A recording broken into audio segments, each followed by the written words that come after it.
Nobody's going to believe in you until you've already done it. Nobody's going to come and celebrate with you until you've already done it. The work is going to come before the belief, which means you're going to have to work for a long fucking time by yourself with no applause, with no awards, with nobody telling you good job. And then once you start to build something and people start to see the momentum and they start to see the result and you start doing some things, then you're going to get a little belief. No one's going to clap for you in the beginning, nor should they. No one's going to believe in you in the beginning, nor should they. Now you might have some friends that are going to support you and they're going to say, yeah, Andy, fuck yeah, go do it. But even those people are going to be real. So be okay with that. Stop trying to convince everybody. You're never going to get them to get it. They're never going to understand why you're doing what you do. They're never going to understand what makes you tick. They're never going to fucking get it.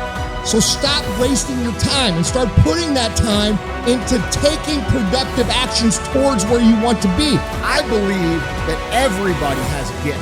Every single human out there listening right now, you have a gift. The thing that you have working against you is you have all these other people now. 30 years ago, 20 years ago, we didn't have Instagram. We couldn't watch people and emulate them. We sort of had to learn our own little craft as we went. But now we get to see what everybody's doing. And our tendency as humans is to emulate the style or the personality or the way that someone speaks or the way they do their content and all these different things. But here's the thing that you don't understand, is that by doing this, you are actually keeping yourself from becoming great. Because the most that you could ever be when you do these things is a watered down, lesser version of what someone else is doing. And how do you know that your own style and your own way of doing things that you would develop little by little by little if you would just take little risks isn't going to be greater than all of those things that you watch? You cannot be great being a lesser version of what already exists. You can only be great when you execute against your own potential and do your own development. And that means getting up there and looking like a clown. And it means taking little bitty steps forward every single opportunity you get.